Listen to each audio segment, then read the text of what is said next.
Uh-oh. Yeah. You know what time it is. It's Taco Tuesday. ¿Qué pasa, raza? It's your camarada once again. You know, it's the hella paisa who wants hella tacos with hella salsa. And we're back again for another episode of the most spiciest podcast show in the Nickel 9 Central Valley. That's facts. It's the Taco Tuesday podcast show. Let's go. Let's go. I hear all these people like clapping in the background every time I say that. Yeah. Dude, you got to manifest it. Exactly. Yeah. Hey, tonight is a very, very special night for me, at least for me. You know what I mean? This is all for me at the end of the day. So it makes me happy. Anyways, I am very happy to introduce one of my, this is my boy right here already, fool. Like, this is my camarada right here. My brother, man. Yeah, this is my paisa right here. Like we were saying since the last podcast. If you guys didn't see it, then you guys missed out. Come on. You guys can still watch it. So, yeah, I want to introduce my boy coming all the way from Clovis. That's right. My boy right here, he has one of the, not one of the, he has the number one podcast in the Central Valley. Let's go.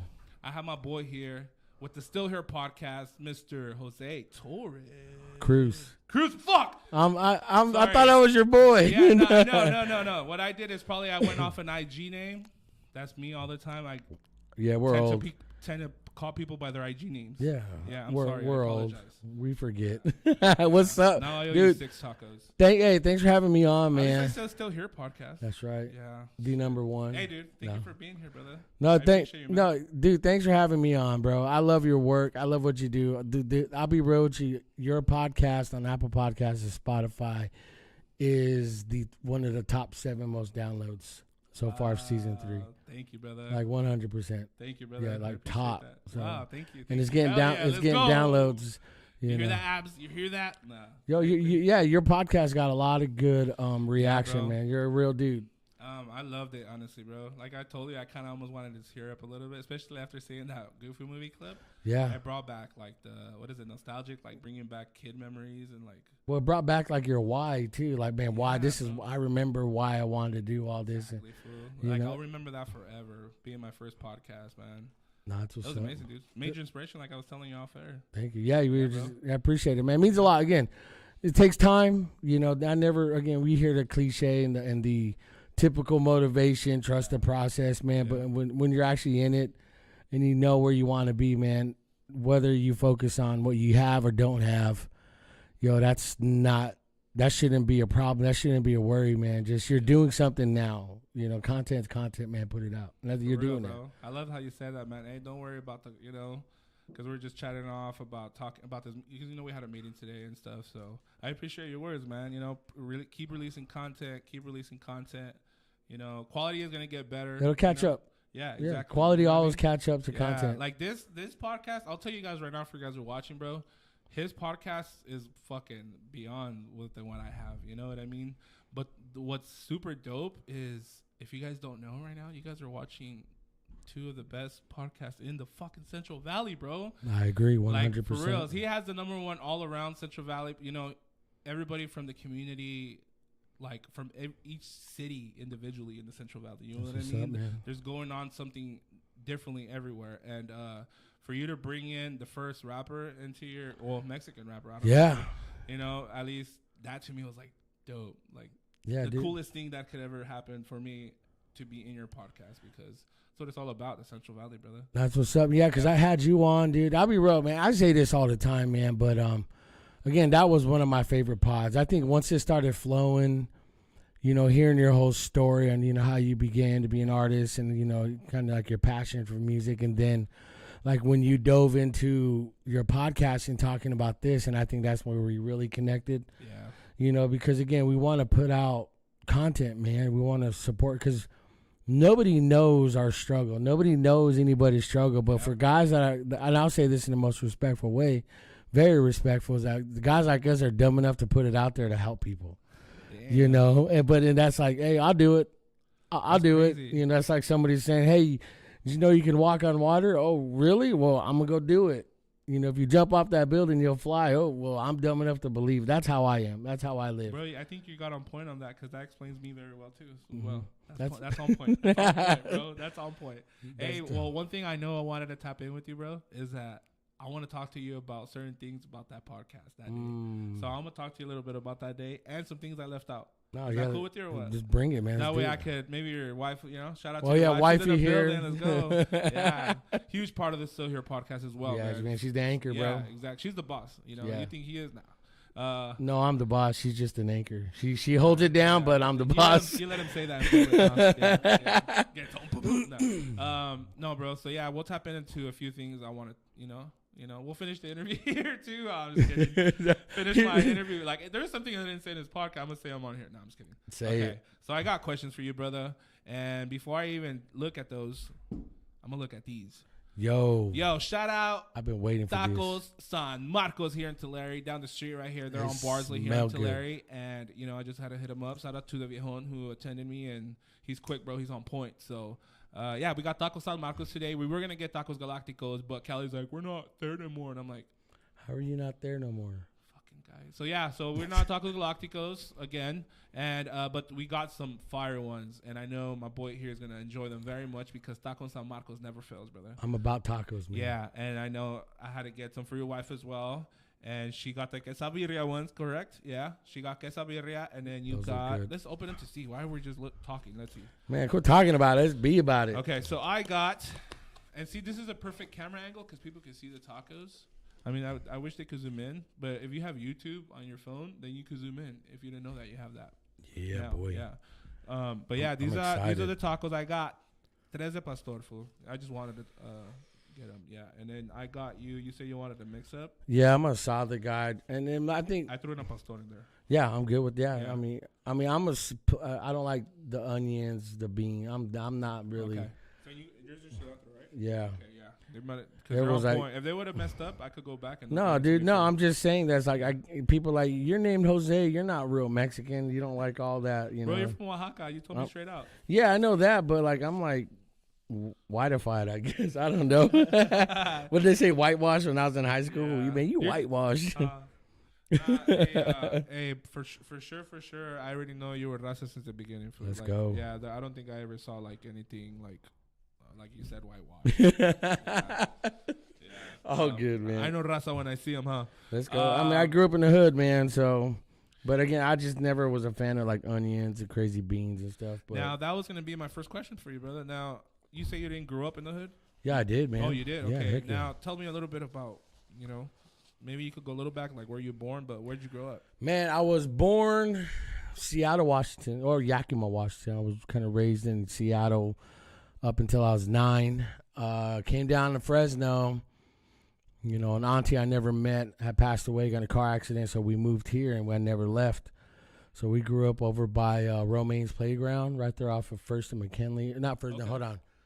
No, it's been a minute. But yeah, by Romaine's Playground, man, right there, right off the 180, dude. And dude, I was there when there was no 180 going through that place, man. And yeah, man. So I grew up in the hood, man. We lived hella Mexican. We had 15 people living in a 2-bedroom apartment, man. And, just a tough life, just crazy upbringing. It's like. Now, how old were you when you came from Seattle? 9. I was 9 years old. You remember? Man. Yeah. The times when you moved? Yeah, man. Growing up, I didn't have the best life growing up, man. At the age of 9, dude, I had to think like a freaking full-grown man. So there's a lot of things I remember, So it's not like, kid trauma. Nope. I remember, it's like kids don't remember much growing up, but. I know I do. Well, I had to learn quick. Me and my siblings, my older brother had to learn quick, man. And we were thinking like full-grown adults, and so it's like. You guys grew up quick. Had to, survive, and pops was always working. Had a crazy mom, like crazy psycho, and as I eat these tacos and get deep, So now, I remember talking to you about on the podcast. Your dad's from Oaxaca, and he was there like all his life until he came at an older age. I think so. I really don't know the full origin of my pops, but. Man, my dad was, my mom was like 17, huh? 16, and my dad was 20, 21, and they got married. That's how it was in Mexico. Yeah. So is. But I don't know how they met. Really, I don't know how they met because we all ended up in Seattle. My dad's from down south, man, Mexico, Oaxaca, and all that, man. So it's a trip. I really don't know the full origins of my pops. You know, I mean, that's something I need to talk to him about. Yeah, you know, because Oaxaca, bro, is to me like probably the most beautiful city I've ever seen in Mexico, bro.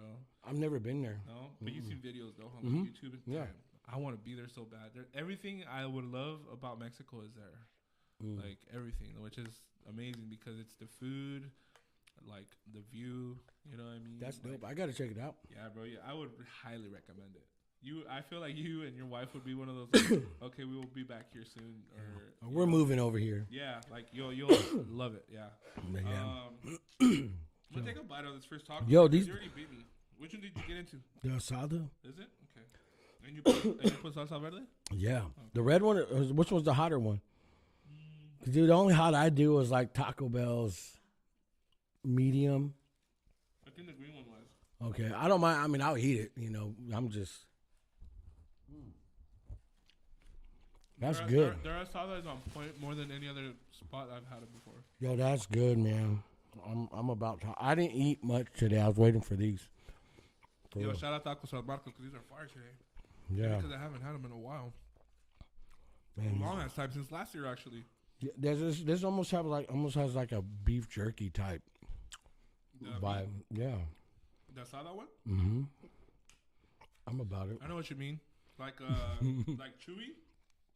But still, it's still like tender though. It's just still. I think because you know what they do. A lot of places don't do it. I don't know if you had it, but they still make the big slabs of asada, and then they throw it on that big.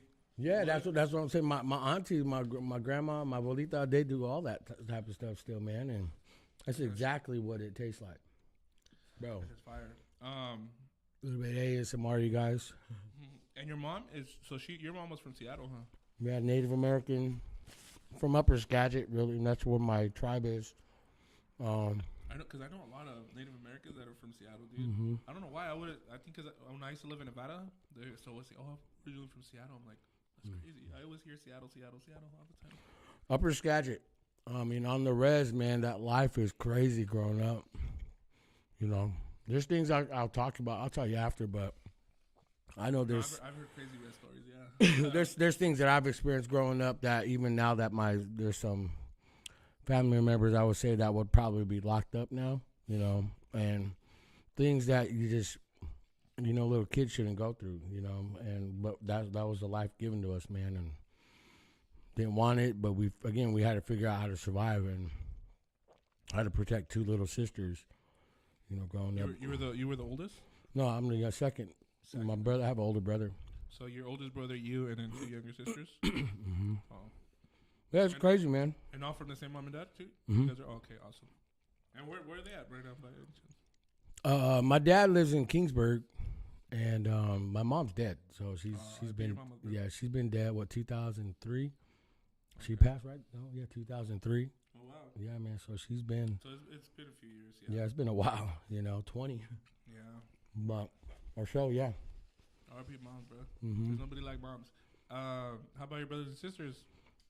You kick it a lot with your brother, with the older brother? No, man. My family's complicated. Like most families out there, man. It's just complicated. All the families out there. Yeah, unless I don't know you. I think it comes with maturing, man, and a lot of families. True that.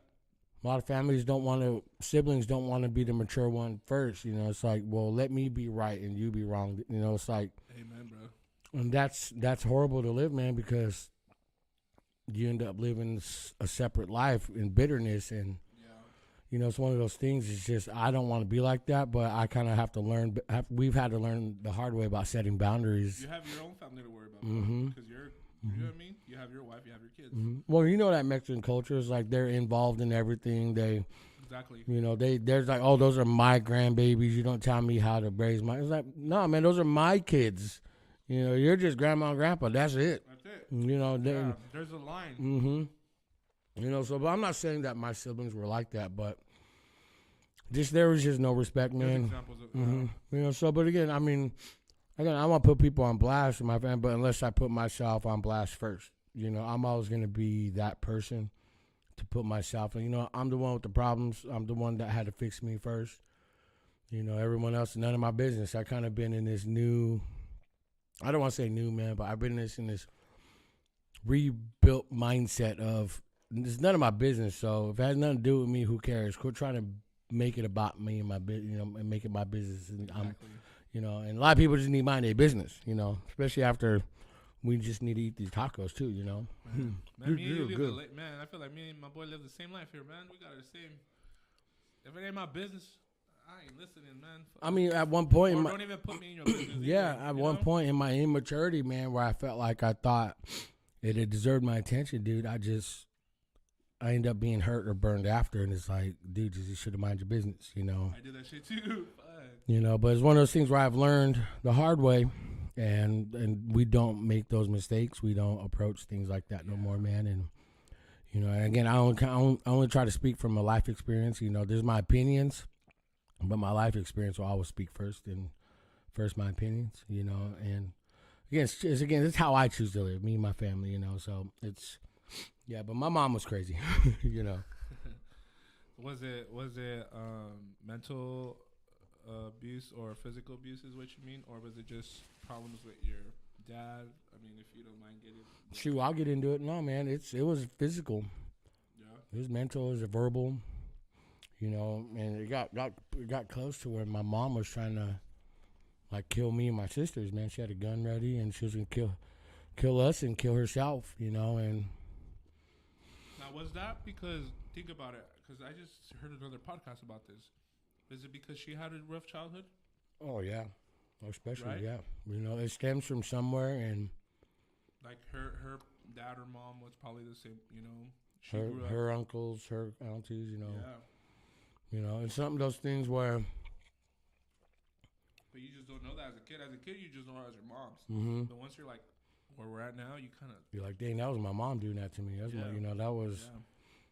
It was one of those things where I knew growing up, like I said, I grew up fast, and all I knew was, when I grow up and have kids, I'm never going to be like this. Yeah. I never drank.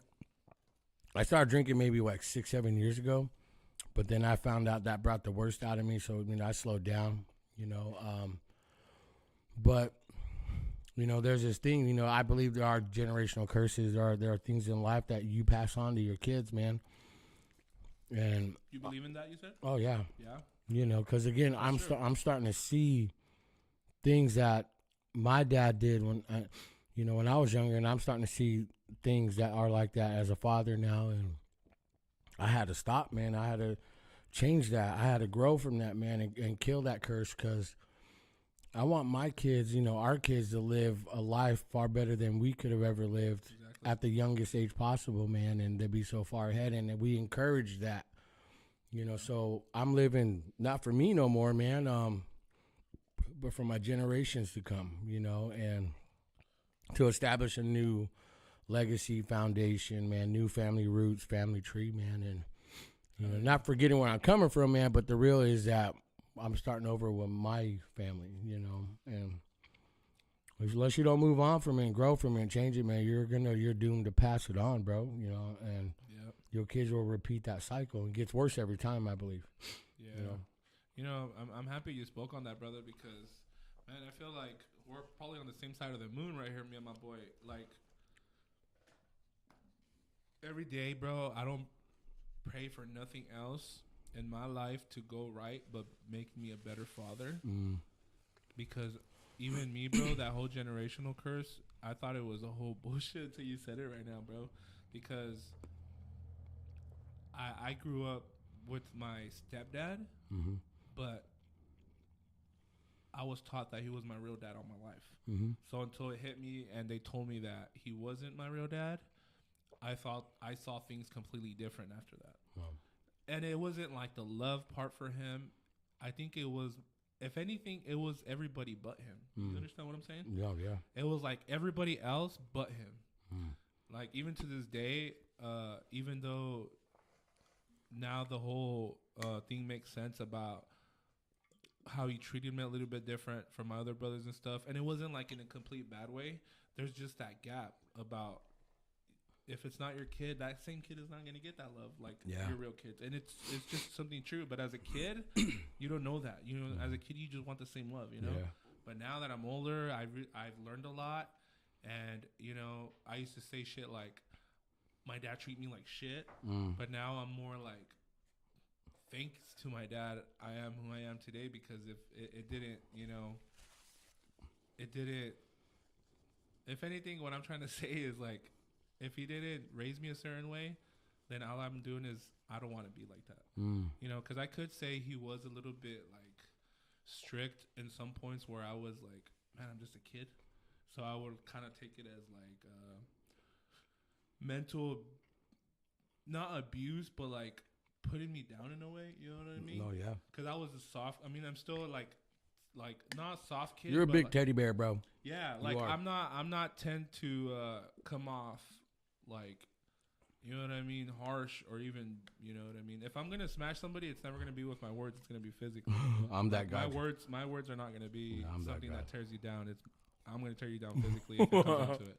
Hey man, you are my brother, bro. but other than that, brother, I mean, even though I do have two sides of thinking about like how some shit was fucked up because of our dads or our moms. At the end of the day, bro, I still tell God and everybody around me, like, I love my parents. I will always love my mom. I'm always going to be there for my mom. I'm always going to be there for my dad and my real dad. No matter what happened, no matter what I see as it is what it is. And, you know, if anything, I've just learned a lot, and I'm happy to be a father today. That way I can change the things I want to change, and I run the show. And I'm doing it. I mean, I did fuck up yesterday, as in maybe yelling a little bit more than I shouldn't yell at my kids. But then I go back and I tell myself, I'm sorry, I fucked up. And I'm not telling myself, I'm telling like God that. Yeah. And then I go back and I still tell my kid, I'm the type to yell at my son, and then I'll go back and tell him, I love you, boy. And like, you know what I mean? That way he knows it's not just screaming or like trying to discipline you and all that. It's more, you know? So one second I discipline, the next minute I'm right there kissing and hugging them and telling them, look, you know? Well, I think that's kind of one of those things where you're never arrived or grown, man. I feel like as fathers, like when you said just the other day, same thing for me, man. I would say the past couple of weeks. And I feel like as men, there's a lot of weight and expectation on us, especially as men, husbands, and fathers, you know? And so one thing men should learn more too, and it's hard to, man. It's hard to just say, hey, man, just move on, forgive yourself. Men hold the biggest grudges and bitterness and hurt and pain for themselves, man, than other people that's burned them, you know? Yeah. And I've learned for the longest too. Yeah, it's one of those things where you just gotta you gotta find this next level, man, of, I guess really it's just a personal development, because no one's gonna do for you. Exactly. You know. And so what's in stake for my life is the life of my kids, man. It's not giving them stuff that make them happy. It's giving them a legacy where they can follow, man, and say, dude, that was my pops right there.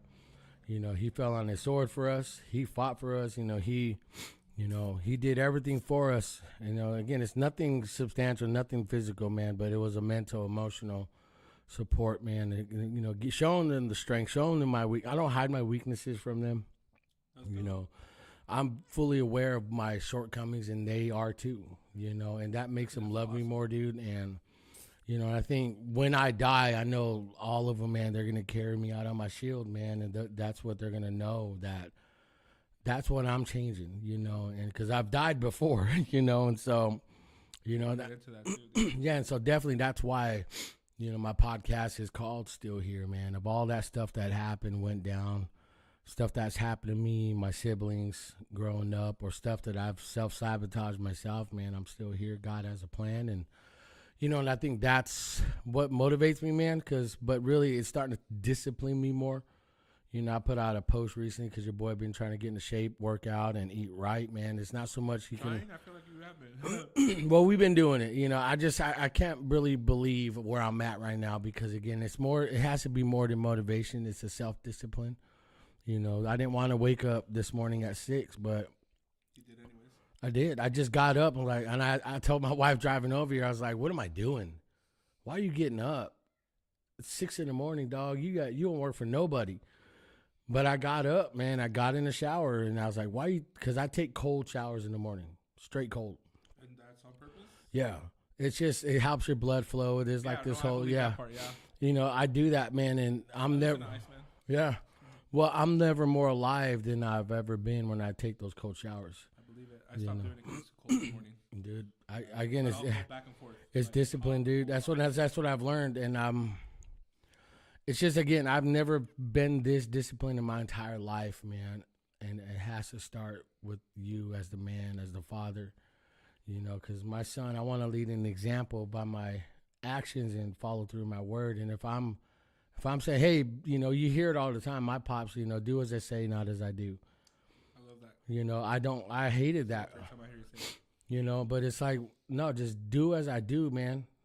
See me, you know, and when I do it, be better than me, you know, and I you know, I encourage that, man. So again, I think the whole thing about this is, So fire. you know, just I'm still here for a reason. Time, you know, again, I hate the cliche, but I believe I'm gonna renew the cliches, man. Give it a better enlightenment this year, man, and you know, find something next level that's gonna achieve. You know, for me, myself, not just with my words, man, but with my actions, you know, behind the scenes when the cameras are turned off, you know, because your boy's still faulty, you know, your boy still got issues, but I want to grow from him and, you know, be real about it, you know, so, yeah, I mean, that's kind of one part of how I grew up. Well, on camera, bro, I mean, because we're only allowed to see you in camera. Yeah, no doubt. But, you know, I can see it there, brother. I can see it, like, especially when I just seen your kids for a few seconds when, you know, we're walking into the studio. Right away, I could tell, dude. Your kids are, especially your boy, because, you know, us boys, you know what I mean? You can tell your boy is going to be doing some, like, if anything, more doper shit than what you're doing, brother. 100%. Yeah, and not just that, the most important thing, him as a person. Ooh, yeah. And I think that's what I'm living for. You know, my girls, you know, they're going to see what they want in a man when they get older, you know, and they're going to see what type of men, you know, not look for, but that's going to come their way. Because I believe God's going to bring in the right person, man. There's none of these thirsty, simping dudes that are creeps, you know. Dude, don't worry about guys right now. Yeah. They don't. My girls are different, dude. You have a shotgun, though? I have a gun, 9mm, you know. Sorry. but we're pretty... We're real with that, man. Our girls are different. I have 2 teenagers. I have my daughter going to be 18 this year. They just got their first cell phone in December. And, you know, they don't do the selfie crap. They're not like these girls, man. They don't wear hella makeup. They don't. I could tell. You know, they're just. I think because you had one daughter helping you out that one day, huh? You could definitely tell she don't care about that. You know, and I let my kids be their age. You know, my son's 13. He's legit a 13-year-old young man. Little boy, basically. You know, my daughter's... Your height, yeah. Yo, he a hefty boy, you know. But my daughter that has on camera, she's 16. She's legit 16. You know, some of these girls that are 13, 14 years old looks 20, man. You catch a case, boy. Yeah. You know, but our daughters aren't like that, man. They're their exact age where we want them to be. Yeah. No rush on life. No rush on getting out. They don't care about none of that, man. And all they're focused on is get it done, live your life, don't rush, you know, and you're not missing out on life. Because we tell them, look, we struggling this week. Y'all eating noodles and corned beef hash. You know, why rush? You know, and it's like one of those things, and that's really not the case. But it's like, look, don't rush to go struggle. Yeah. You know, live it up, you know. And so it's, again, it's a new legacy I'm trying to build with, you know, well, me and the wifey, we're trying to build with ours, and, you know, be more about doing than just saying, you know. Well, you're on the right path, brother. Definitely, because I can see that, even though I'm not. I was only there one night, but I seen it, and in the podcast, I can see it clearly, bro. That's what's up, man. Yeah. Now high school was a lot different. Let's get into high school, bro. Oh man. Tell me about where you went into high school. Was it Fresno? Fresno High. Yeah, we went to Fresno High when it was hood. Yeah, Fresno High School has a lot of memories. Mm-hmm. Yeah, Fresno High was fun though, man. You guys beefed with Roosevelt. All the time. You know, there was always rivalries, man. The Pig Bowl. But I didn't.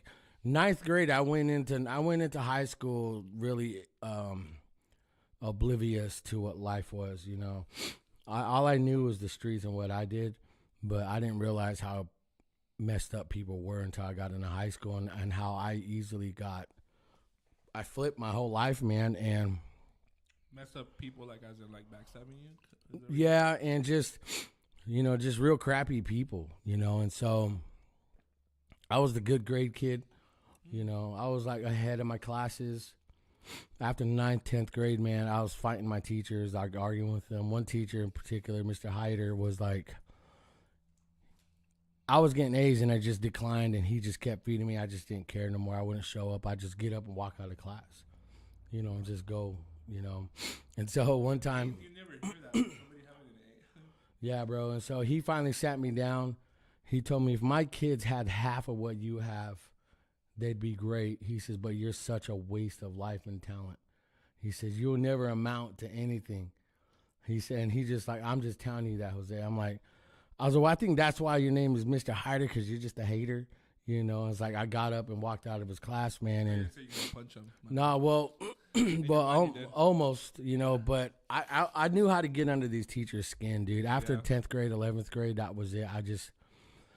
I was just that guy, man, and just didn't care, bro, and start fights, school fights. We started a school riot at one time. Really? Mm-hmm. Like you and your friends? Yeah, it was bad, dude. Damn. And we started but we would always once a week, twice a week the most. We start like big old food fights in the cafeteria, and just it got serious when people were throwing apples and trays and forks, and but I was that guy. Then I got kicked out. I got expelled, man, because I assaulted. Did you graduate? No, I'm 41. I don't have a diploma. Right now. So you did something that got you kicked out of high school that never gave you never to get your diploma? Mm-hmm. Neither. Yeah, Mr. Hyder was right, man. I was a waste of talent because at that time he was right. Not that time. Yeah, let me get that. Yeah, and I don't blame him, because I pushed teachers to the edge, where they were gonna fight me, and I knew it, and I knew they couldn't hit me. Yeah. And I just pushed it, man, and it wasn't a good life, man, because at this time, too, I was still in church. Yeah? I was like this youth leader. I was a hypocrite, bro. Damn. I was bad. Was it because of family? You were going to all those churches? Yeah. It was one of those things. My dad was, in church. My stepmom at that time. Because when you said about, like, the stepdad didn't love you or he took care of her kids more, that's what ours did to us, too. Oh, wow. So she would buy hella food for her 2 kids. They would hide it in their room, but in the refrigerator in ours, they wouldn't. So we're sitting there trying to figure out what to eat, and so that's how we were raised. Even this was during high school too, and so yeah, it was. But again, a lot of it was just self-sabotage, man. I didn't have the example of a man. My dad just told me, "Be a man, go work. Here's a hammer." It's like that was it. I had numerous women like my dad would bring in our lives that would try to be the mom to us, and we take advantage of them, take their money, but I didn't know how to treat a woman. I didn't know how to treat people. I didn't know how to, understand women, basically. I just treat them like how my dad did at that time. And, so again, high school was it was a blur, dude. What year did you get expelled? Please say senior. 99, or senior year, 2000, yeah. Okay, awesome. I thought you'd say sophomore. No, senior, yeah. You guys picked out. It was the last year, man, but yeah, it was one of those things where I didn't care. So right after I got kicked out, community service for a while, man, but my dad put me straight to work out in the fields, out in construction, yeah. But I did that during high school, and so it was. So now it's full time.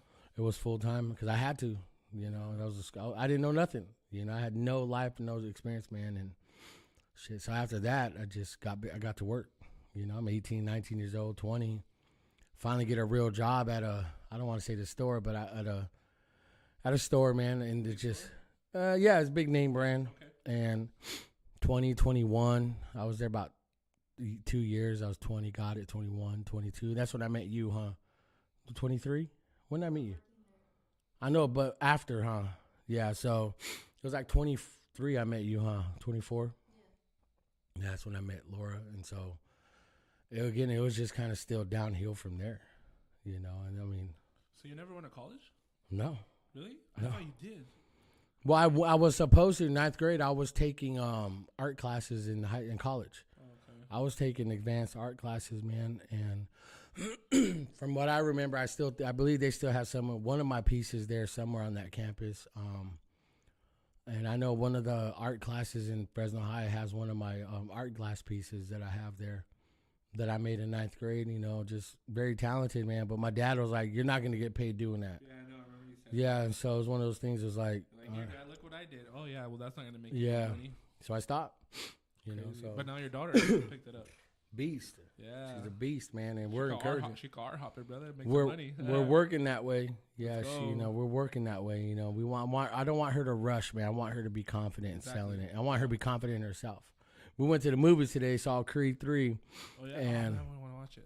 So she's like, Dad, can I get a hot dog? Girl, go buy your own. I ain't buying you no more. She has her own money now. I pay her. So she's like, well, I want you to come with me and order for her. I was like, girl, go order yourself. I was like, I ain't doing that with you. And I walked away because she still has to learn her confidence, man. You know, because she's like me. She was like, she's not a people person. She likes to chill and be home by herself, playing her game, drawing. You know, but she has to learn to be social. You know, all students, all people have to be, man. Yeah, it's like you could be shy at home and all that, but with people, just have that like confidence to just talk to anybody. You know, she has it. Yeah, like I feel like even if you know you might think she don't have it, I'm pretty sure as soon as somebody talks to her, she's gonna have it full. You know, especially if she keeps doing what she's doing, she's gonna need it big time. Well, I've actually met artists, dude. There's some artists that are like super, like so weird, but those are like the LA artists. I don't know if you met some, but I have. They're like so weird. Like I had one on. Yeah. He was a good dude. Yeah, they're like on a whole different other, like, you know what I mean? They're in a different universe. Like hippies, bro. Yeah, you know what I mean? Which is dope. Like, I love it. You know, they all smoke weed and they're all cool, you know? But, now, the reason I was asking you about college, bro, is because I had this idea. Maybe I just didn't listen to your story right. But how did you land the big job where you got to work for at Channel 26? Yeah, how'd you get that? I mean, how did it start? Like, where did it all begin? Well, community service. I was at a church, and I was supposed to clean the church, man. For 5 years, I was on parole or community service doing that. Cleaning the church? Yeah. Okay. And I had to go to a men's prison for 3 years or so, serve community service.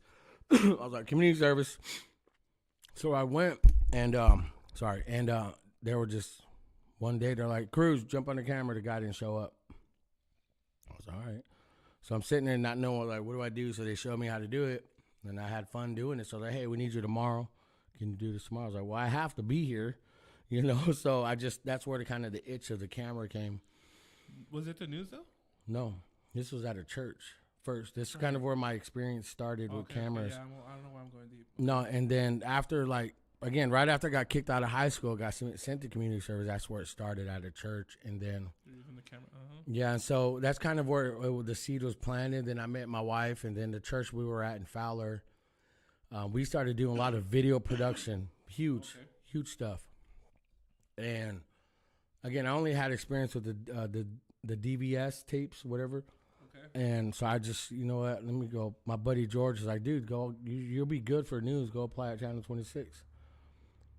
So I went, and it's funny, man. I was broke, poor kid, and me and my wife just had our first kid and married and just nothing going for us. But I got this job. I went and interviewed on Friday, and there was like 6 or 5 other dudes there, 6 total with me. I was the first guy they interviewed, so I went and bought like this extra large Walmart shirt, tie. No idea how to dress. 23 years old, 24, just an idiot, man, and confused. So I talked to the HR guy who was hiring us and looked at my resume and was like, you know, Mr. Cruz, you have no experience. You don't have anything going for you. You know, you didn't make it out of high school. Why should I hire you? And I gave him like one of the best speeches I ever gave in my life. The one that got you the job? That got me the job. And I told him, like, look, Jim. I call him Jim. I didn't call him Mr. Pyers or nothing like that. I was like, look, Jim, you got 5 guys out there that deserve this job. They have the resumes. They have all the certificates. They have the experience. The only problem that you're going to have with them is that they're going to do the job the way they want, the way they were taught. With me, you get a clean slate, and you can show me how to do, and guess what? I'll put it out within a week, and you guys will get what you want and not what they want. Also, and that's it. That's why you should hire me, because you get somebody you can start fresh with. I was like, I can sell your vision. I can go out and promote you guys for what you guys are, and that will be the KPH life. And he was just like, huh. Who told you to say that? Me? Yeah, and he was just like, huh, I never actually saw it that way. He says, you're right, because these, he like, obviously he has experience in hiring people. He's like, I never thought about that. And we just started talking.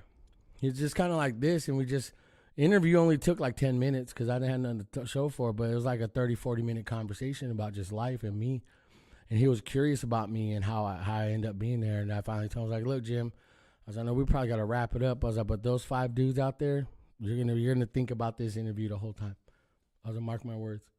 Sure enough, man, when I left, I looked at all those guys. I was like, man, I'm screwed. Shoot, that Friday evening or so, about 2, 3 o'clock in the morning, he called me. He's like, Mr. Cruz. I was like, what's up, Jim? He's like, how do you feel about starting Monday at KPH Fox 26? I was like, dude, I'll be there. I got the job. And so when I got the job, man, that was just kind of. How did you feel that? I felt accomplished. I found a confidence that I never had or was taught, man. Because I had a family, I had a wife, had a kids, man, and I was like, I finally need a real job, and 3, 4 months later, I see Jim leaving because we had different schedules. I worked the night side. He was working office 8 to 4. So we're crossing paths in the parking lot. I was like, all right, Jim, you have a good day, man. He's like, come here real quick. So I went over to him. He's like, Jose, can I tell you something, man? I was like, sure. He's like, I just want to tell you, man, you're one of the best hires I've ever had. He's like, I want to tell you, man, I have not forgotten your interview, man, and I'm so glad you got the job. He said, that made me change the way I hire people now. It's funny. We ran into him at our bank. We were just putting in a check, man. You got paid. Your boy got paid. And so I'm waiting, and this guy in front of me, just an old guy, and it's like he turned around. I was like, Jim. He's like, yo, and he recognized Mr. Cruz. So we ended up talking and catching up. And I told him, I was like, can I tell you something, man? You changed my life, Jim. I was like, you changed my life. He's like, how so? I was like, you took a chance on me and gave me that job. And I have my own business that's successful. He says, my wife, we have 3 beautiful kids, man. And because of you taking a chance on somebody like me from the hood, from the streets, man, that changed my life. And I'm here because of you. I was like, thank you. And I was like, dang, that came full circle, So that's kind of. When was that, you said? This was almost a few months ago I ran into him. But this was like 2006. I finally got the job at Channel 26, right? 2006, huh? Yeah, dude. And so you graduated high school. Wow. Yeah, I'm older than you. I'm an old guy, man. So. We're there. Yeah, but it's one of those things where it's just. I had to risk it, man, for myself. And a lot of people don't risk it, and that's kind of my theme this week for this week's podcast. You just got to be wild enough to do it. You got to be dumb enough to do it, and I was like, I got no experience, but I'm going to go to this big industry in the Central Valley, news, and tell them, hey, you guys need to hire me with no experience, so. How long were you there for, though? 2006 to like 2009, that's when the recession hit, and that's when Obama was president, clown. I'll just say that. You told me that shit. Yeah, so then after 2009, man, I was like out for almost a year or two, huh? Yeah, more. And then 2013, man, I applied back to 26, but just as like an editor. Yeah. Is there more? Yeah, they had new owners and everything, man. I think I took them all, bro. But yeah, I applied back because of 2006 to 2009, man. They laid about 87 people off in one day. I was number 1. I clock in at 7:28 because my shift started at 7:30 in the morning. So at 7:28, I clocked in, and at 7:39, I was in my car leaving, calling my wife. Like, I just got laid off, and me and about 80 other people have too, And so I was off for a few years. 2013, I finally had the guts just to go back, and they hired me back in 2013 to 14, 15. So I was there for like 5 years, 6 years, huh? So 2016, 17 is when I quit. I walked away. I'm starting my own business, man. I'm finally realizing I'm making you guys money off my talent, and I'm only getting this wage. I'm breaking my soul for you guys, and I'm not getting paid. So that's when I started Kairos Media. And what I did is I did 2 jobs at once. I'd go in. My schedule was great day, man. I'd go in at 2 in the morning and get out at noon. And right after noon, man, I'll try to set up schedule work.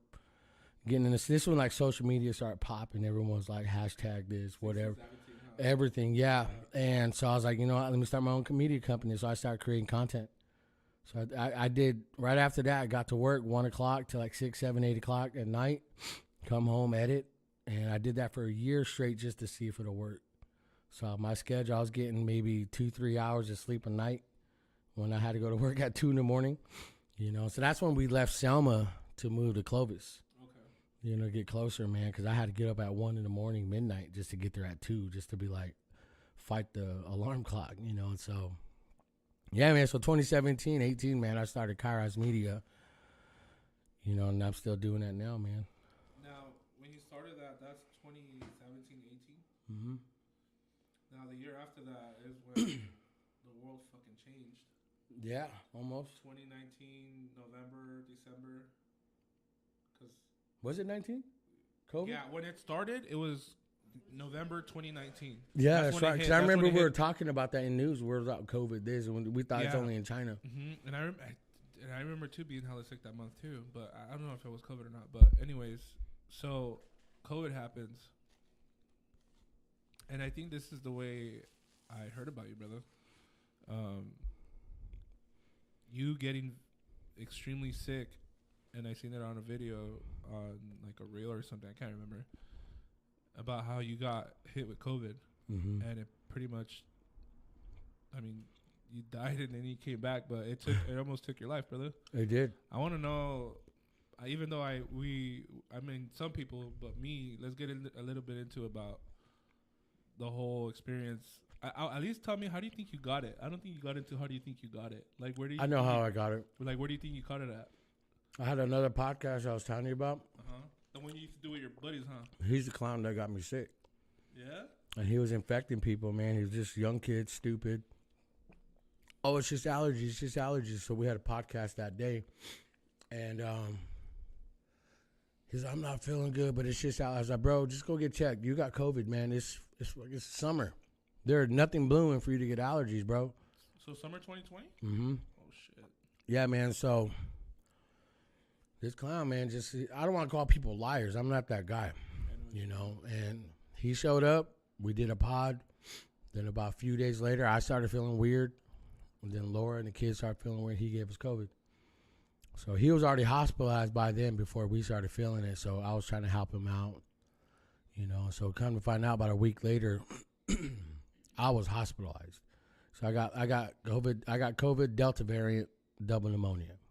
And when it happened, dude, it destroyed my lungs like no other, dude. And so I finally told my wife, because I was trying to make myself get up, and all of us were down. So I was trying to go outside in the backyard just to get sun on me because I wasn't feeling it.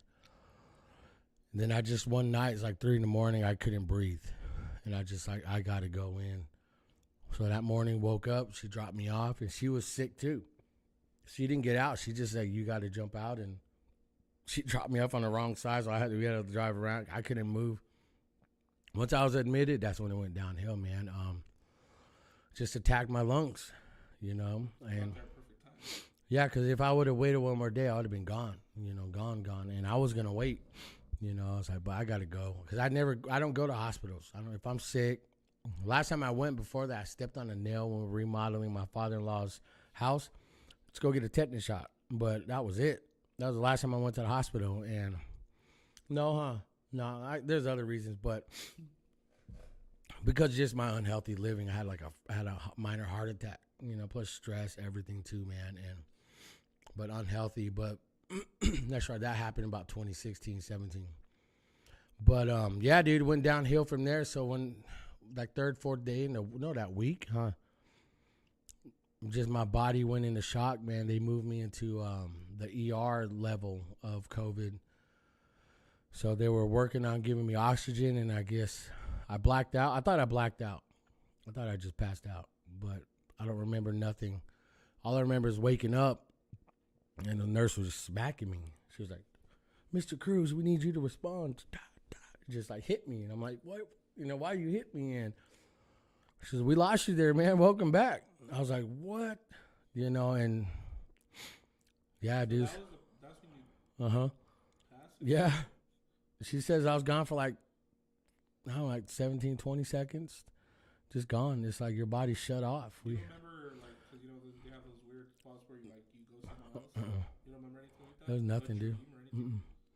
Just, I don't remember. I thought I passed out, but she was like, we lost you there, Cruz. And so they put me on hydroflow where my lungs were 98% dependent on oxygen, not me on my own. So my body can only do 1% breathing on its own. So I needed a machine to do that.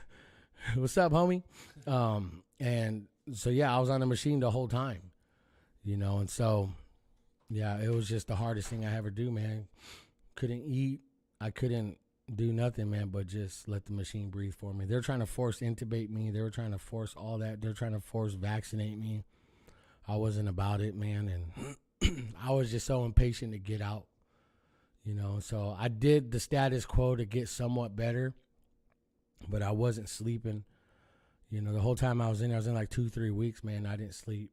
I just made myself stay up, say I'm gonna push through this, and I didn't eat. So the whole time my body was just dying, and so. And you documented the whole thing. Some of it, the best I could. That was the second time around. The first time I didn't. A couple of pictures, because I thought, I'm gonna be home, I'm gonna fight it, I'm gonna win it, but. You got it again, like what, 2 months? Well, here's the thing. After about 3-4 weeks in a hospital, first time I was released. And this was me rushing. I was going to get up and walk out. I was fighting the doctor, and doctors were calling. They was like, your husband's going to leave. You need to stop him. And I'm trying to fight the doctor. I was like, dude, I'm better. Get me the fuck out of here. I'm like screaming at him, but I'm like, can't breathe. Because she had brought me normal clothes. I didn't want to wear the gown. My mind is like, if I'm wearing a gown, I'm living sick. I'm going to put on my normal clothes. I'm not living sick. It's a stubborn thing. You're being monitored, like my buddy used to say. I'm not here because I'm sick. I'm just being monitored. Yeah, and so that's real. And so when that happened, so they finally let me go, man. And I had oxygen takes waiting at home. I'm not sick, by the way. No, dude. Yeah. I spoke with you for sorry. No, I smelt it, man. No, but so when I got home, I'm finally home. I'm recovering, but I just started getting worse. So my immune system, my body was just so weak. And a week and a half later, I ended up getting bacterial double pneumonia. And that destroyed my lungs twice. Because the first time when I got my x-ray, my CT scans, my lungs were destroyed about 87%, both right and left. Like my lungs, one was full about 70%, the other one was full about 60% full of fluids. So, yeah, dude, so that was like the hardest thing. So I ended up getting that again, like a pneumonia, the bacterial double pneumonia. So that messed up my lungs twice, even worse. So the second time, man, I had to go back. A week and a half later, I had to go back. But before this, man, there was a lot of things, like you said, like, oh, just yesterday I was yelling at my son. I was like this. I was just, I knew when I was going to go back, I was like, I'm not coming back this time. So it's about 3 a.m.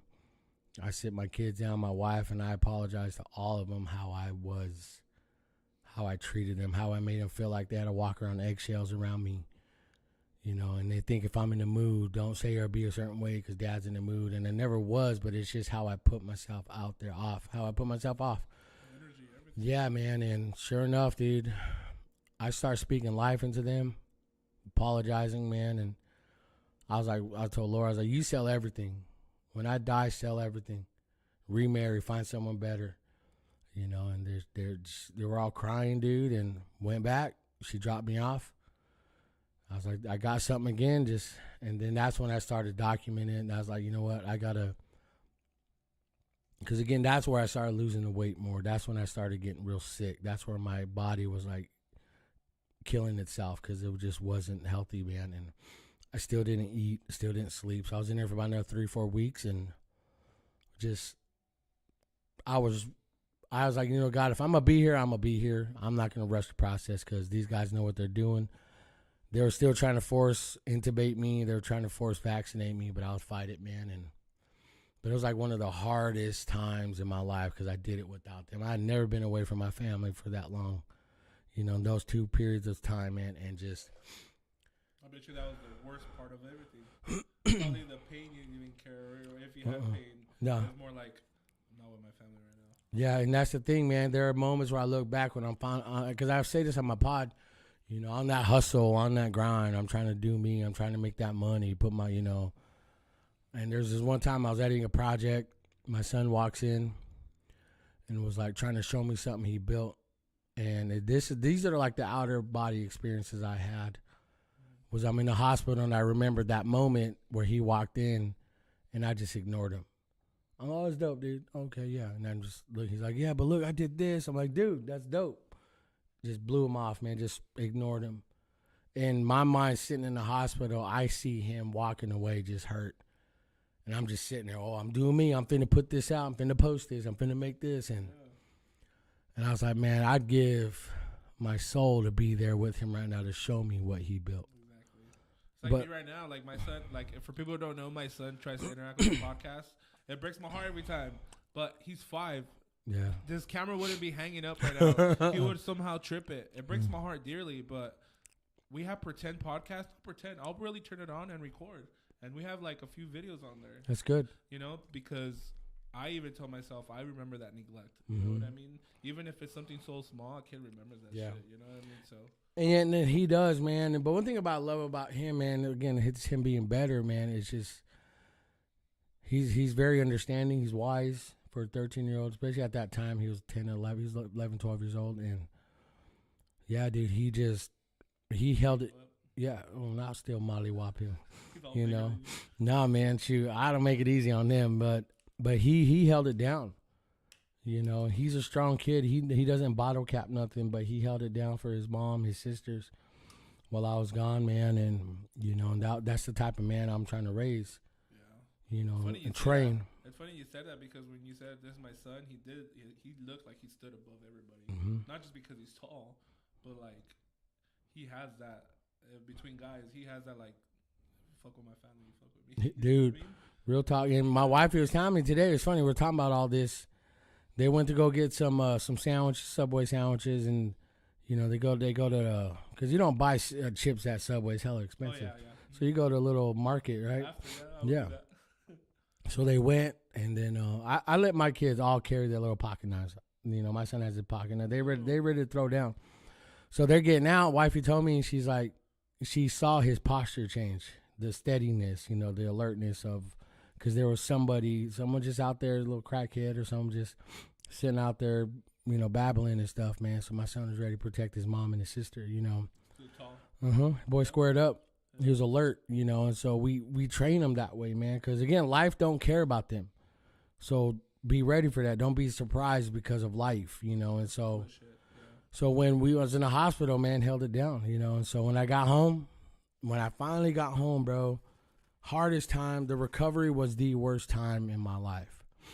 Being away, I would say, was top 2, but the recovery was the worst because I couldn't go. Pain? No, just breathing. Oh, okay. Couldn't breathe. You know, I still needed 5% oxygen, but my body was still weak because the first time didn't take care of it. The second time, I was so malnourished. I looked dead. I was gray. My whole skin tone was good. I remember seeing one of your pictures. Yeah. Like you said it right now. Yeah. You look like you were, you know. And so I couldn't move from my living room to my bedroom. I couldn't just, I couldn't just get, you know, hold on, I'm going to go pee real quick. Just get up and go. I couldn't do that. I had to plan every move. If I moved, my body would go into shock. Just couldn't breathe. That's how weak I was, man, and my body couldn't recover, dude. So it was one of those things. The long story short, man, I finally could stand up on my own and, you know, sit in front of a mirror, and I saw myself, and I didn't recognize myself. I looked dead.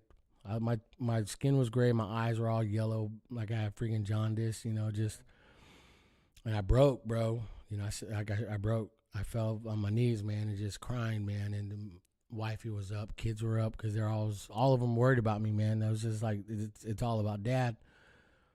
So all of them came in. They started praying for me, dude. Like, they were praying, man. They were praying down to heaven. And then my daughter was like, bro, she's like, Dad, God had to strip you down to nothing to make you realize who he is in your life. All the money, all the shoes, all the everything doesn't matter. And he wants you to know he's still here for you. And that's kind of my middle, Lily, the one. My oldest had her own special prayer. My son had his own prayer. My wife, and just kind of helped me get through it. Because I was just I was a zucchini, man. I was a baby. I was a helpless little baby, bro. And it's just one of those things where it's like I had to start over. So then the next day or so, when I finally could maneuver slowly, man, my wife was, redoing my son's rooms, just making it look dope. My son really wanted me to go see it, and I remember it's like I ignored him. I'm not doing it again.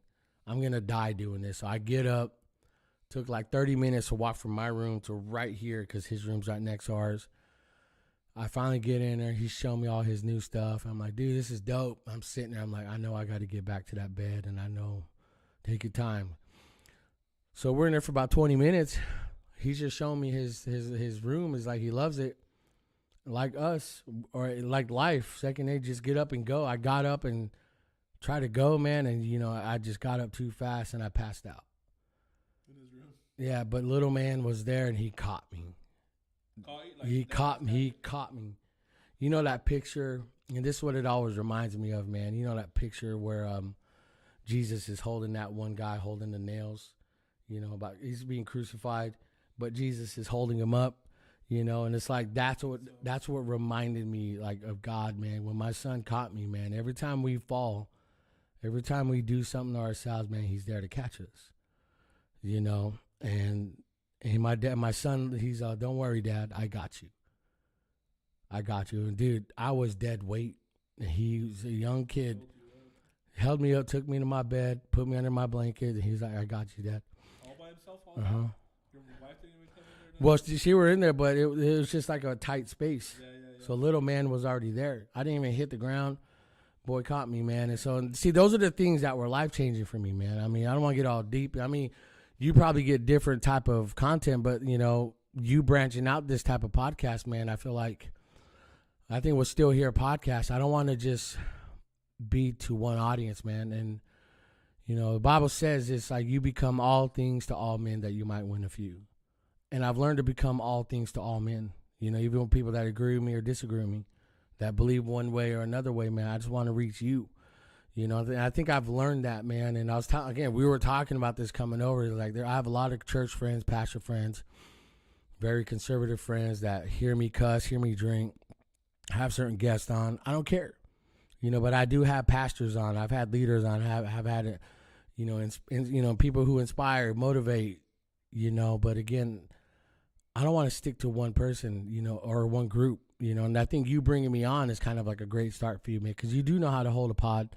You do know how to carry a conversation. You know how to get into it, man. Because again, what you're putting out, bro, is the real. The hell quality.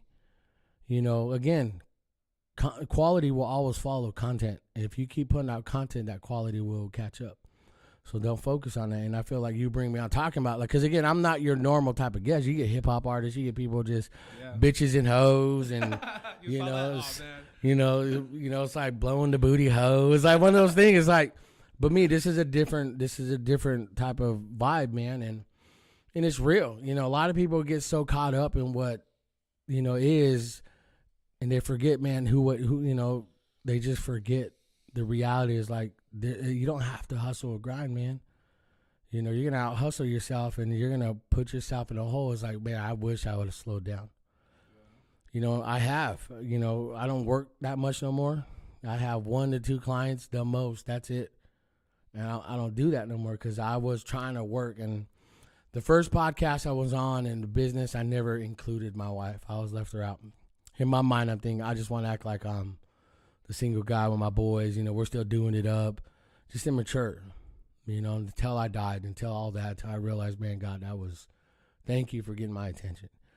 Got home, she's involved in my business, she's involved in the podcast, as you see, and this is a family thing, man. And again, that time's getting, like, all these young dudes listening and watching, should and win. Yeah, take notes. Yo, you're not missing out. Don't rush, mature yourself up. It's not about what the world puts out, man. It's about what you're trying to build, man, and leave. And again, you're gonna get old one day. I'm 41. I was that age, being that. I don't feel like I'm 41, man. I'm not in denial, man. But the reality is, like, I'm getting old. Time's coming up. What am I leaving? And I think that's what Still Here podcast represents, man, because right after all that, when I finally could maneuver and walk to my office, and because I work from home, and you saw the studio, we had just left that other podcast, and I was like, we need to come up with a name. God, you gave me all this stuff. I'm finna do it still. We're just brainstorming the ideas, what to name it. So I started thinking about what you asked me from the beginning. Tell me about your childhood. Tell me about this. Tell me about high school. Tell me about this. Tell me about this. Tell me. Dude, this whole conversation led up to, man, after all that, man, I'm still here. Okay. All right. Then I was like, that's it. Still Here podcast. And that's how it started. So to not make it so much always about me, man, that's like, I want to bring on dudes like you. You hit me up, man. I was like, I saw your comment, hey, man, it's kind of been my life dream. I was like, bro, I just started. It's like, we just, I didn't know. I don't know how to receive that, and it's like, but then now, I receive it for what it is. It's a blessing, but my whole goal is to tell people Still Hear story, and to tell it, in their way. Because again, I can put out, live reaction. I can put out what's normal, but people, I believe, man, we as people need someone to know, hey, dude, at least someone's thinking about me. Someone cares enough to say, jump on my pod, let's tell your story. Because you can reach somebody I can't. You can connect with somebody I can't. So to help you, give you that platform as a business, content creator, artist, anything, small business owner, whatever, I want to tell the story behind the glory. That's it. That's what Still Here podcast, because all that has led up to then saying that's what the pod is all about, man. Yeah, pretty much. Yeah. Yeah, I mean, fire. Anybody in the chat know? Because I was asking you guys to put fire emojis on there for my boy right now. Yo, that was fire. Still Here podcast is definitely the perfect name for you, for your podcast, brother. I mean, your story, just like anybody you've had on your show, Still Here is like, there's no other two words that represent that podcast, bro. And not just that, I feel like Still Here could mean a lot of things for a lot of people, especially in different things that they are into, whether it's something in the community and music. A lot of the pastors, you get a lot with church groups. Still Here, still doing it is definitely something that people need to learn too, because there's a lot of people here in the Central Valley that give up on their dreams. No doubt. I feel like here in the Central Valley, it's like the land of where like your dreams don't come true, because we've learned to just work and that's it. Like work, and not really experience no dreams that we've had since we were kids, or even new ones we probably created as an adult. But bro, your show inspired me so much on this podcast too, just so you know.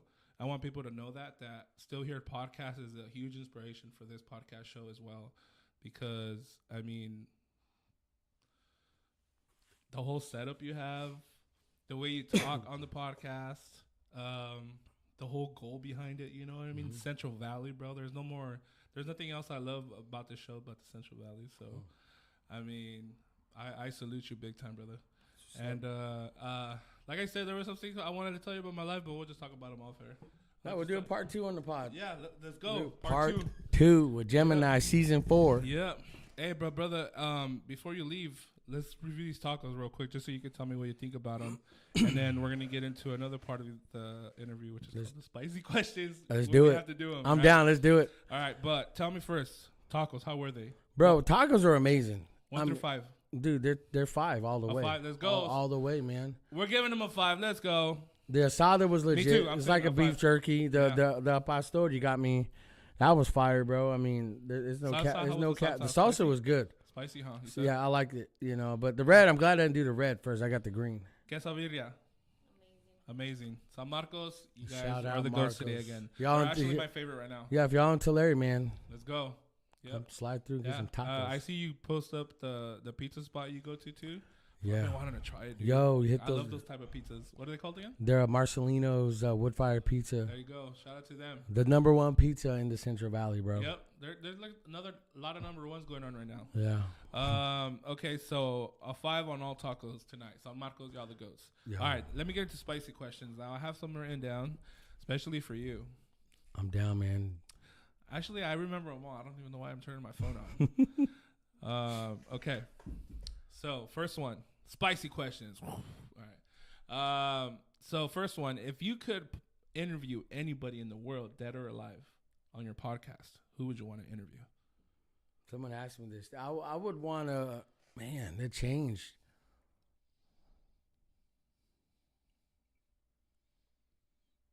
Honestly, dude, it sounds corny. Or like you would think, typical. I don't think it will. Honestly, dude, I would like to talk to like Jesus. That is not corny at all, my boy. That is the best answer in the world, bro. Look at him, all spiritual. No, seriously, bro. Oh my God. Like for real, that's a conversation, right? Well, real because you want to know why. I wouldn't want to know why. I have other, not even questions. No, it's not so much. Because then imagine if you ask him everything, he tells you like the secret of everything, then you're like, oh. Well, it's not so much of like I want to know secrets, dude. It's just why did he love us that much to do that? Oh, that would be the best question in the world. But we already know it's why just because so to do that, to forgive us every day, to still love us, to show have grace and mercy. That as a question in my head. Yeah. Why does he love us so much? That's what I'm saying. You know what? Maybe because we're his creation. Yeah, that's what I'm saying though. But again, it's so much to hear and see it that way all the time. But it's like we don't deserve it. None of us do.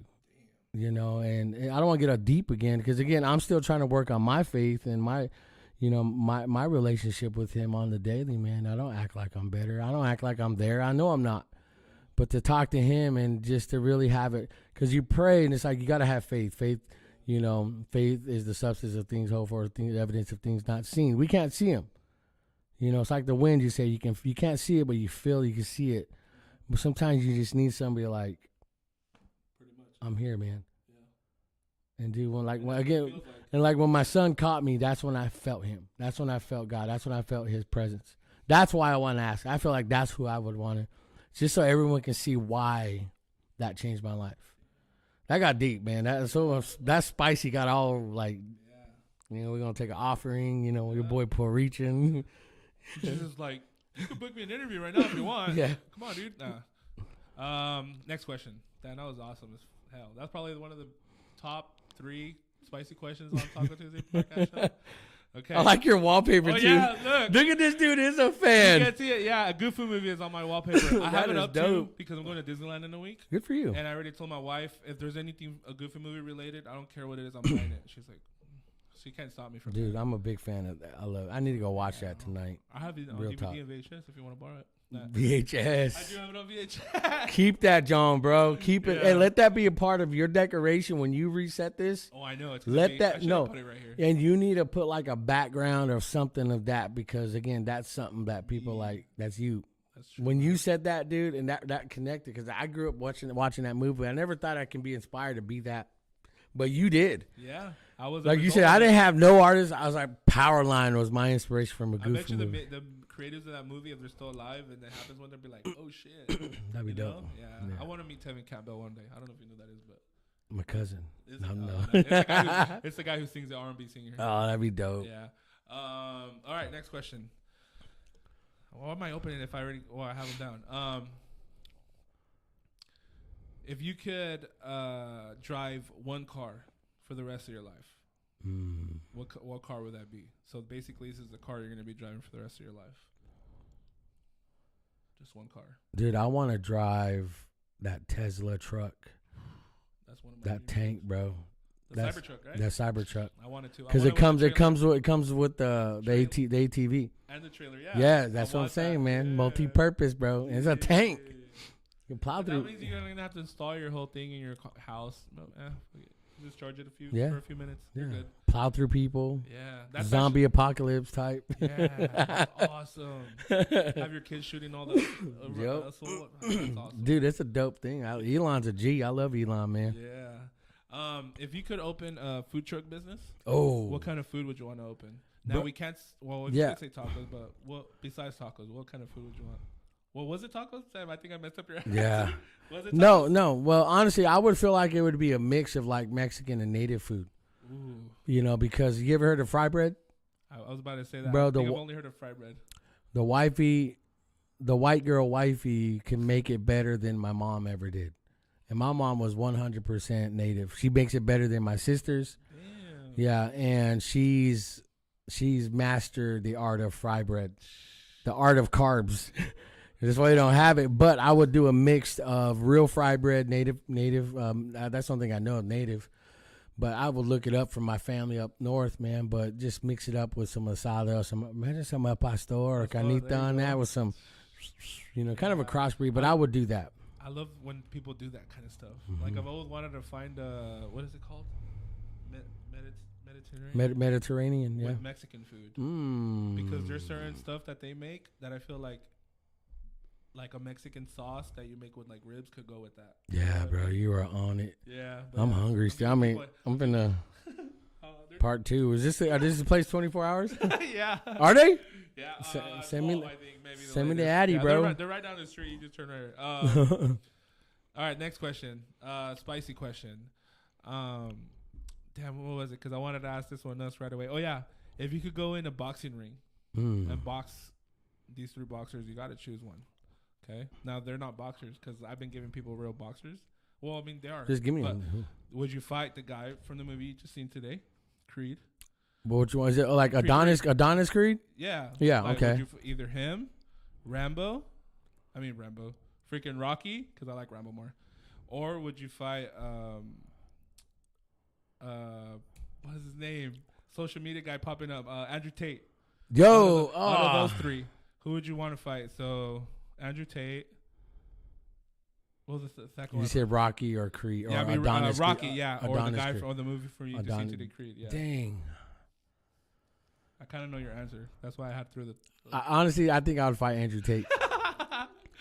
The reason I thought about that, I was like, I feel like you hella hate Andrew Tate, huh? No, hell no. Andrew Tate? No, hell no. I love that dude. Wasn't there a podcast I remember, and I was like, man, he just talks a lot of shit. Or no. No, then I'm confusing you. There I go again. Yeah, dude, twisted, man. Yeah. Don't get it twisted. Because I'm a fan of that dude. I don't like Andrew Tate because why not? I hate people who just hype it up more than they have to. Well, I think it's part of his business. a lot of it's satire. Yeah, it is, man, and I got everywhere and talk about it. That's how. Well, here's the thing, and a lot of people don't like that, and I think what that stems from, and I think that's kind of where I'm going to end season 3 at, is it comes down to why people hate on stuff like that, and especially because again, when I work out at a gym called Crunch Fitness, I like it, man, but one thing I don't like about it, man, there are some young douchebag dudes on it that let me smash a weight on them because I'm hating, right? Yeah. Or there's some young chicks that are just booty everything, and you're creeping. You're trying not to because wifey work out with me. But at the end of the day, man, that's my insecurity. Yeah. That's me. That's me hating.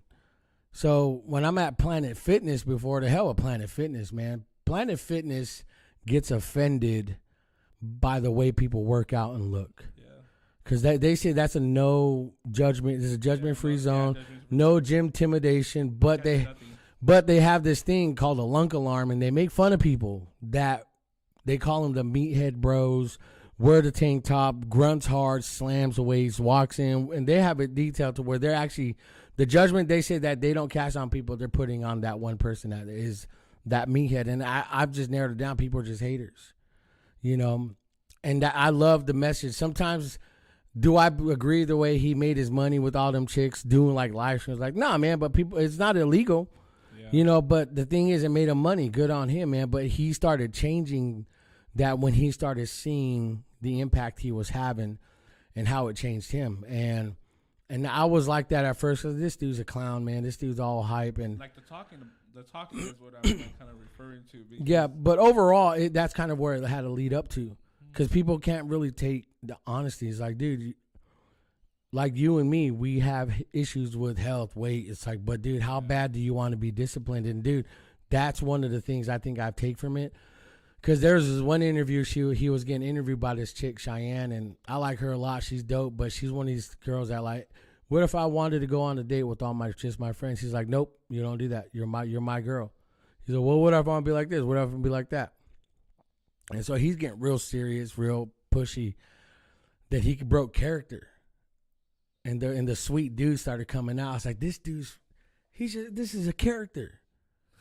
You know how somebody knows how to win the internet by being that? Because, again, I've learned, like, as podcasters and as creators, I said this to a bunch of my guys that I had on pod, now in session. Shout out to those guys. Look, man, as podcasters, man, we can't just be vanilla-flavored ice cream because why? Everything goes with vanilla. You got to pick a flavor. Either people are going to love it or hate it, because at the end of the day, man, you can't please everybody. Pick a side. And I think I've learned that's where I'm starting to grow, man. Because the reason I would fight Andrew Tate, I said all that to say this, because I'd fight him, and I think that would bring the best out of me. Because he's a real dude. I love Sylvester Stallone. He's a fighter. I would love to, but I think in order, it would be Tate, Sylvester Stallone, and Michael B. Jordan, But again, the reality is, man, people are just haters. Yeah. They don't mind their business. So they don't, if they want chicks, get better. Yeah. That's what this world's going to take. It's so funny how people want to act like, oh, he thinks he's better. No, he is. See, that's the problem people don't want to accept. Yeah. He's doing everything that, like, you want, but you're afraid to do it. But the thing is whether you want to do it or not, don't quit. Mind your business. Yeah. That's the problem. It's like he says it all the time. People are just cowards. Mm-hmm. You know what I mean? And that's real. People don't like hearing the real talk of it, So, again, man, I would fight him because I know the conversation out. Because there's this one dude I got in a fight with in high school. One of my best friends now. He was my friend in high school, my friend Rudy. And, boy, big as you. Yeah, and so I was picking on his brother. We were walking home. His little brother's like 9th grade. I was like in 11th grade. And I'm picking on him, just a little guy. So my buddy Rudy got pissed off, so we fought in the middle of the road. He back then he was 6 feet. I was 5'6", 5'7" still. I haven't hit my 5'8" cap, And he's a big dude. He's hefty. He's a big dude just like you. He beat me up. So we walked a block, 2 blocks, ignoring each other, all mad. But after the 3rd block, we're like, dude, you hungry? Yeah, I'm hungry. Let's go get something to eat. And we were cool. We squashed it, and I think I would do that with Tate because I know I'd talk to him and just be like, dude. A lot of us guys are like that, though. Yeah, that's what now, and everyone's just, they're weak. Mm-hmm. They're sensitive, I'm not about that, man. I needed somebody in my life to challenge me, and I feel like what Tate does is he challenges those men to be like, quit simping, quit creeping, quit liking all these booty pics, quit liking all this stuff, man. Because if they're putting it out there that easy on OnlyFans, if they're trying to put themselves, hey, good on them. I'm not going to hate on, again, that's me minding my business. But you're not going to get that from me. Mm-hmm. One, I'm married, and I'm a guy, though. I'm fully aware of my guy. Even if you were single, it would kind of be like you're married, yeah. Mm-hmm. But again, I wouldn't do that. Yep. And a lot of these dudes get caught up in simping, dude. They caught up in that just, and they get zoned quick. King, stop getting word, stop trying to fight for that if she's zoning you. Get out of that, lead it. Be a king and lead. Yep. And that's what I love, And I tease the wife, like, look, Andrew Tate said I can have like 10 more wifeys if I want, so you're gonna have to go with it. She's like, shut yo. What's your favorite interview or what podcast that he's been on? What's your favorite one? Mine's Fresh and Fit. Yeah, I mean, I'm a fan of that, but that gets redundant to me. I honestly, that's for sure the character, huh? Yeah, that to me. But at Fresh and Fit, I feel like they purposely bring on unintelligent women. I would say young, I would say inexperienced women. Because again, these young girls, man, they're living a life that they only experience up to 20, 22, 21. That's it.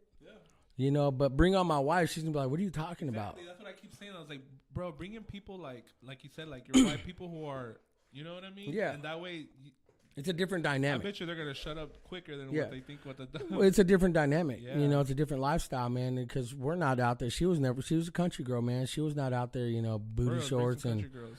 She was from the Central Valley for Ridley and stuff. I don't know about that, man. Those ones will probably stab him. The ones that live in the back. At the back, like Ridley. Yeah. But honestly, that's kind of really. I think my number one pod that he was on was that one, the grilling with that chick Cheyenne.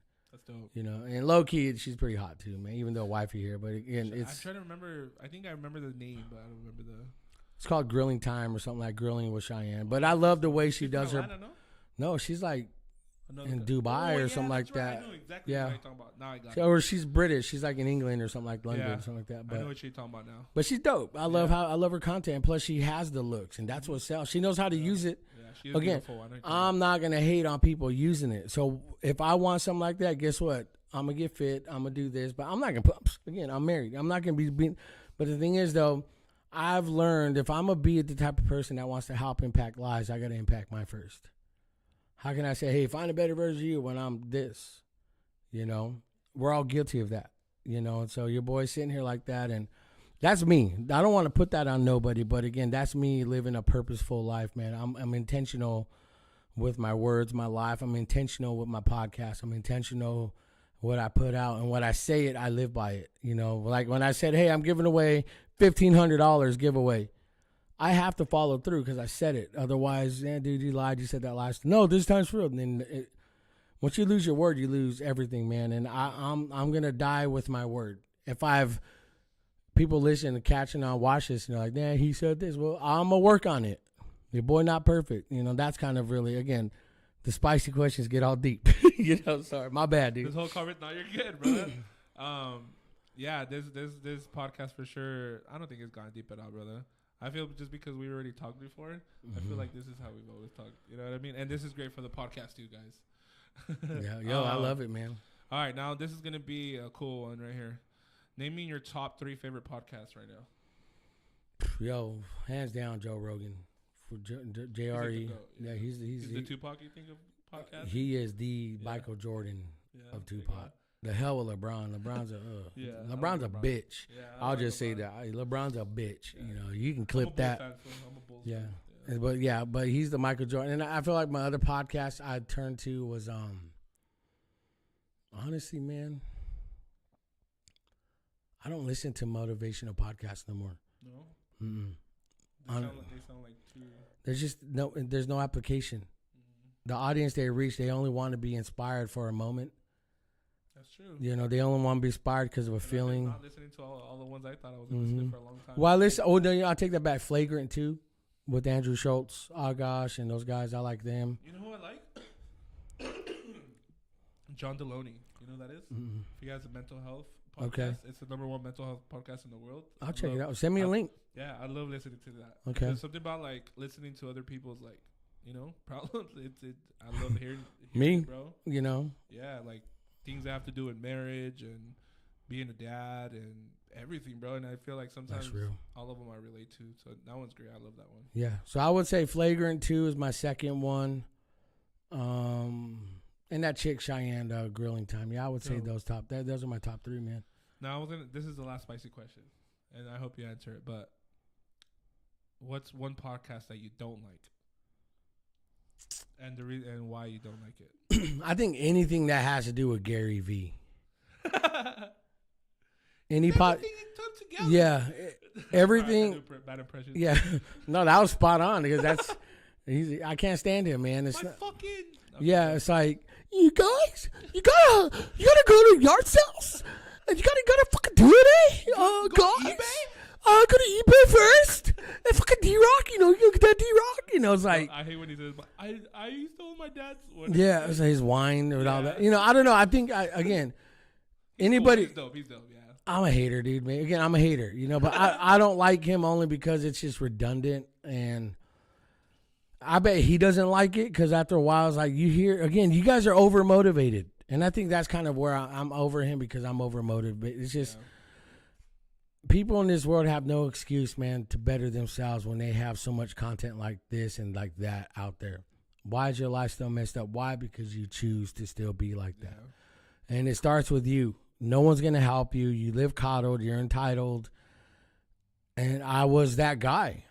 You know, that's the real, man, and those people don't like hearing that no more because they just want to say, we're going to put a lunk alarm in this so people's workouts don't offend you. We'll cover you. It's like, no, you're weak, you know, and that's the problem with society today, today's culture, man, and anything that had Gary Vee on, I think I'm more annoyed because of the people, I guess. Nah, I'm a hater on Gary Vee because he's better than me. Yeah. There's a lot of videos I watch on him too, and I feel like the majority of people that like ask a question when he's like in the audience, and they'll ask a question and he'll give the answer, and the guy looks like he's been inspired. I'm like, that guy's gonna go back to his fucking normal life, dude. Like, that guy don't care. Yeah, like, what are the odds of it? You know, and it's like, unless, I don't know, man. We'll never know. But at the end of it, it's like, mind your business, do you. Cliche, but the reality is, man, just do what you're doing, man. You know, don't focus on what you don't have and what other people have and are doing.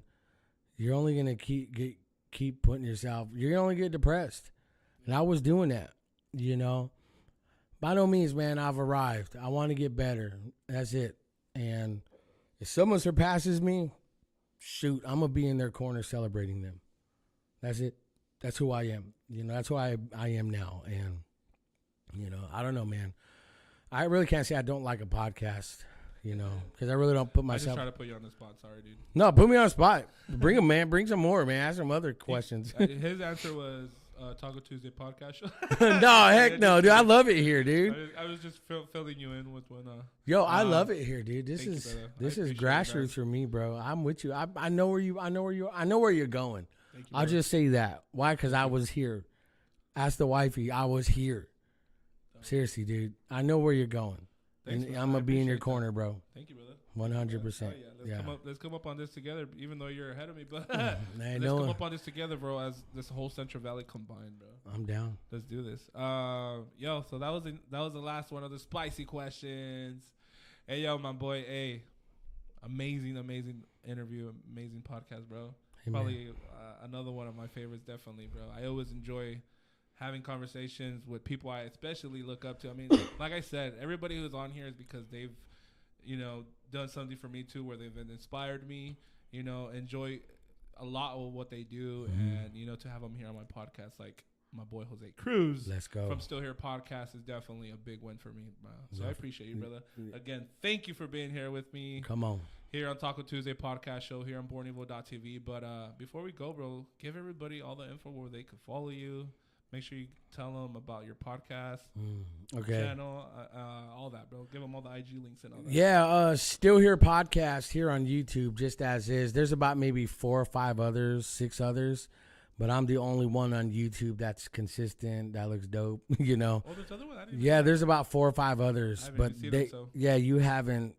Yeah, Still Here Podcast on YouTube, Apple Podcast, Spotify, Still Here Facebook, but. Again, man, nobody uses Facebook. Only old people use Facebook. No, you're not old, dude. I don't use it. Yeah, but I don't use it. Oh, okay. Yeah, I was only old people. I don't even post on Facebook, but I'm on Instagram.